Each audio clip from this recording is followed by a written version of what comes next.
Welcome to another episode of My Weird Prompts, an AI-generated podcast featuring the random prompts of Daniel Rosehill as answered by a revolving cast of friendly AI characters. Join us for deep dives into AI, technology, and whatever other random thing Daniel finds fascinating today. Subscribe on Spotify or your favorite podcatcher. Now, today's episode. This episode was generated using artificial intelligence. Please verify facts. Hey, Herman and Corn. So the world of intelligence and diplomacy have always had this kind of close relationship. And we talked in a previous episode about how the very earliest, how surprisingly new the world of professional intelligence gathering organizations is, and how we had some rather comical anecdotes actually about the first true spies in the modern sense of the word. Back in the days when everyone would seal their post using seals, there were teams of people who had perfected the art of opening intercepting posts and resealing it, and they had that down to an exact science. Herman Poppleberry dredged up some great stories for those who missed that episode. I highly recommend it. But in modern times, things have evolved in sophistication. Most people don't send very much post, let alone personal seals, although I do have to give a shout out to my friend Joseph, who is the exception, one of the few modern people who has procured a personal stamp and wax from the internet, and he does it, but most people are not as strange as him. So it's a dying practice.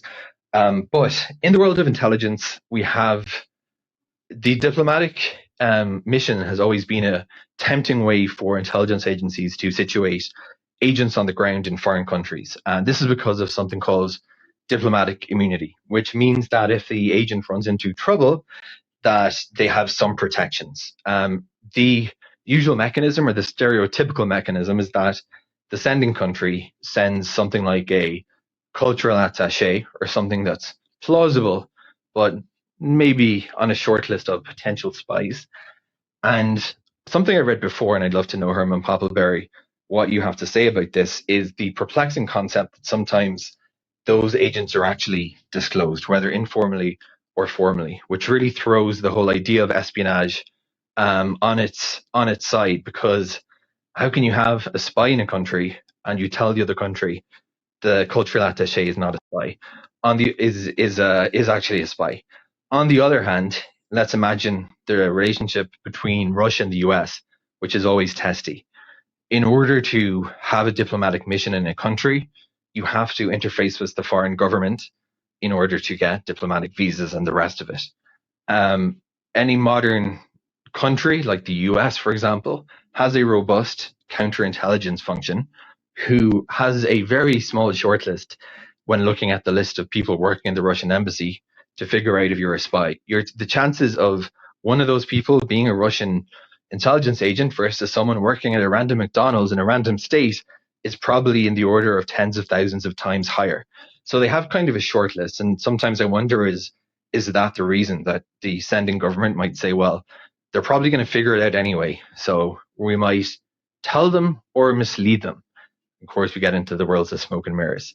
And then the other way of doing it is not to use the embassy at all, or the diplomatic channel, and to have people under what's called non-official cover, or NOCs. I mentioned that the Americans and The Diplomat are two great shows that touch upon this, and the portrayal of the relationship between the American ambassador into the UK, Catherine White,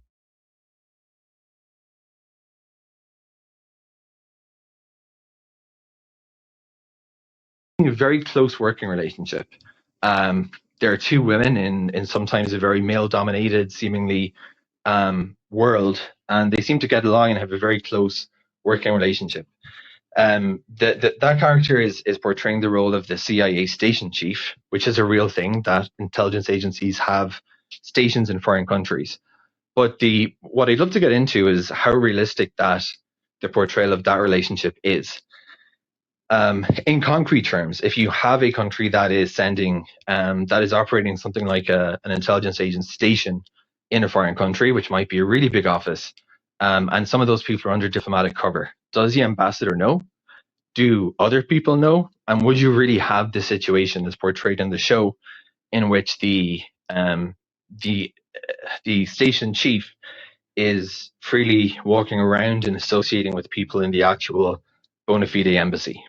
So Herman and Corn, let's talk about the mixture again between the world of intelligence and diplomacy. How does non-official cover versus diplomatic cover work?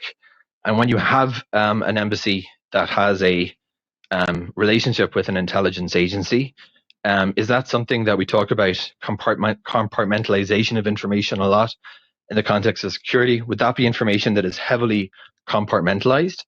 And would even the ambassador in the mission necessarily be in on the loop or not? Herman and Corn, let's talk about intelligence and diplomacy in today's episode of My Weird Prompts. Hey everyone, and welcome back to My Weird Prompts. I am Corn, and as always, I am joined by my brother and housemate here in Jerusalem, Herman Poppleberry, at your service. And we have a fascinating one today. Our housemate Daniel sent us a voice memo about something that sounds like it is straight out of a Cold War thriller, but it is very much a reality of modern geopolitics. Yeah, Daniel was asking about the intersection of intelligence and diplomacy, specifically how intelligence officers operate under different types of cover, and how that whole ecosystem works inside an embassy. It is one of those things where you think you know how it works from movies like The Diplomat or The Americans, but the reality is often much more bureaucratic and, frankly, much more dangerous. It is a great question because it touches on the fundamental tension of international relations. On one hand, you have the formal, polite world of diplomacy, and on the other, the clandestine world of intelligence. And yet, they often share the same office building. Right. And I think we should start by breaking down the two main types of cover Daniel mentioned, diplomatic cover versus non-official cover, or NOC. Herman, for the uninitiated, why would an intelligence agency prefer one over the other? Well, it all comes down to risk and access. Diplomatic cover is the standard. This is when an intelligence officer is officially assigned to an embassy or consulate. They might have a title like second secretary, or cultural attaché, or even a technical role in communications. The huge advantage here is the Vienna Convention on Diplomatic Relations, specifically Article 9. If you are under diplomatic cover, you have diplomatic immunity. Which essentially means you cannot be prosecuted by the host country. Exactly. If the host country catches you trying to recruit a source or stealing secrets, they cannot throw you in prison. The most they can do is declare you persona non grata, which is Latin for an unwelcome person, and kick you out of the country. You are on a plane back home within 48 hours. It is a safety net. But that safety net comes with a very bright spotlight, right? I mean, if I'm a counterintelligence officer in, say, Moscow or Beijing, and a new cultural attaché arrives at the American embassy, I am probably going to assume they are intelligence until proven otherwise. Oh, absolutely. In many high-tension capitals, the host country's security service maintains a list of everyone in the embassy. They watch who they meet, where they go, and what they do. It is a very restricted life. You are essentially working in a glass house. We saw a massive example of this recently. Since the invasion of Ukraine in early 2022, European countries have expelled over 700 Russian officials they identified as intelligence officers operating under diplomatic cover. That is a huge chunk of their network gone in one sweep. So that brings us to the other side of the coin, non-official cover, or NOC. This is what people usually think of when they hear the word spy. Right. An NOC has no official connection to their government. They might be posing as a businessman, a journalist, a student, or a representative for a non-governmental organization. They enter the country on a regular visa. They do not have a diplomatic passport. They do not live in embassy housing. And most importantly, they do not have immunity. No immunity whatsoever. If an NOC is caught, they are treated like any other criminal or, worse, a traitor or terrorist. They can be interrogated, imprisoned for decades, or even executed depending on the country. The stakes are infinitely higher. Think about the big prisoner swap in August of 2024. You had people like Evan Gershkovich, who was a journalist, but you also had the Doltsevs, a Russian couple living in Slovenia as ordinary citizens running an IT company and an art gallery. They were deep cover NOCs or illegals, and they had zero protection when they were arrested. So why do it? Why would any agency send someone out without that protection? Because they can go where diplomats cannot. A diplomat cannot just hang out in a local dive bar in a sensitive region or attend a private business meeting between defense contractors without raising eyebrows. An NOC can blend into the fabric of society. They can build relationships that are completely off the radar of the host country's counterintelligence. It is much harder to maintain, though. You have to actually do the job you are pretending to do. If you are an NOC posing as an oil consultant, you better know a lot about oil, because people will ask. That is the part that always fascinates me. The backstopping. The agency has to create a whole life for this person. A real company, a real office, a real history. It is incredibly expensive and labor-intensive, and in 2026 it is getting harder. Biometrics, facial recognition, and digital trails make it nearly impossible to manufacture a 35-year-old person out of thin air. If you do not have a digital footprint that goes back 15 years, you look suspicious immediately. We call it digital dust, the trail of social media posts, credit card transactions, and school records that prove you exist. Without it, your cover is paper thin. Let's pivot back to the embassy for a second, because Daniel's prompt had a very specific question about the internal dynamics. When you have a station, which is the intelligence unit within an embassy, does the ambassador always know who is who? This is where it gets into the weeds of government bureaucracy. In the United States system, for example, the chief of mission, which is usually the ambassador, is the person in charge of everything that happens under their roof. By law and executive order, the ambassador is supposed to be kept informed of all intelligence activities in their country. So, the ambassador knows who the station chief is. Definitely. The chief of station and the ambassador usually have a very close, albeit sometimes tense, relationship. The chief of station is essentially the ambassador's top advisor on clandestine matters. Generally, the ambassador also knows every single case officer. They need to know who is operating under their authority, because if one of them gets caught, it is the ambassador who has to deal with the diplomatic fallout. But do they know everything? I mean, is there a limit to what the ambassador is told? Yes, there is a concept called compartmentalization. The ambassador might know the names and the faces, but they might not know the specifics of every operation or the identities of the local sources. This provides plausible deniability. If a source is compromised and the host government summons the ambassador to complain, the ambassador can sometimes honestly say they were not briefed on the tactical details of that specific meeting. What about the rest of the embassy staff?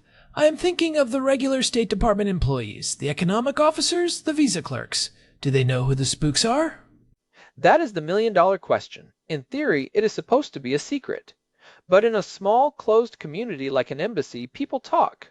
There are often little telltale signs. Intelligence officers might have different pay scales or different administrative requirements. Sometimes their office is in a restricted area of the embassy called a SCIF, or Sensitive Compartmented Information Facility. This is a room shielded against electronic surveillance where even other diplomats cannot go without an escort. I have heard there is also a distinction between declared and undeclared officers. Can you explain that? Right. A declared officer is an intelligence officer whose identity is officially shared with the host country's intelligence service.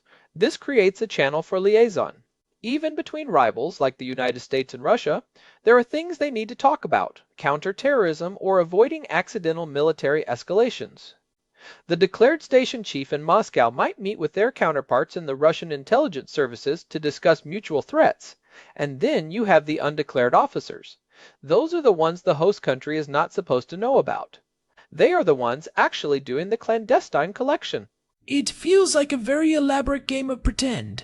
Everyone knows the game is being played, but you have to follow the rules to keep the system functioning. It is exactly that. It is a ritual. If a diplomat is caught spying, the host country often waits until they have a specific reason to make a move. Maybe they want to retaliate for something the other country did, or maybe they just want to send a message. They will suddenly produce photos of a dead drop and declare the person persona non grata. Daniel also asked about how information is shared. We talked about the internal embassy dynamics, but what about when the intelligence collected is actually used? That is where the real power lies. The intelligence gathered by that station goes back to headquarters, where it is analyzed and combined with other sources. Then it is presented to the top decision makers. The goal is to give them an edge in negotiations or to warn them of a coming crisis. The spy in the embassy is just the first link in a very long chain. I think the biggest takeaway for me is to look past the official titles. When you see a news report about a mid-level diplomat being expelled, or a businessman being arrested for espionage, try to think about which type of cover they might have been using. It tells you a lot about the importance of the operation and the level of risk the government was willing to take. Absolutely. Every embassy is a fortress, a listening post, and a stage for a very complex drama. And for the people involved, especially the NOCs, it is a life of constant deception and high stress. They are living a life for years at a time, often away from their families, with the threat of a foreign prison hanging over their heads. One slip-up, one person from your past recognizing you on the street, and the whole thing comes crashing down. Well, this has been a fascinating deep dive. I definitely have a different perspective now on all those embassy buildings we see around town here in Jerusalem. Thanks to Daniel for sending in such a provocative topic. Absolutely. And hey, if you are enjoying the show, please do us a favor and leave a review on your podcast app or on Spotify. It really helps other curious minds find us. It really does. You can find all our past episodes and a way to get in touch with us at our website, myweirdprompts.com. We love hearing from you all. Thanks for joining us for another episode of My Weird Prompts. We will be back soon with more explorations into the unexpected. Until then, stay curious. And keep those weird prompts coming. Take care, everyone. Goodbye for now. This episode was generated using Gemini Flash 3. Text-to-speech engine was Chatterbox Turbo. Thanks for listening to another episode of My Weird Prompts, an AI-generated podcast featuring Daniel Rosehill's AI prompts, as answered by a revolving cast of friendly AI characters including me, Cornelius the Sloth. Subscribe on Spotify or visit myweirdprompts.com.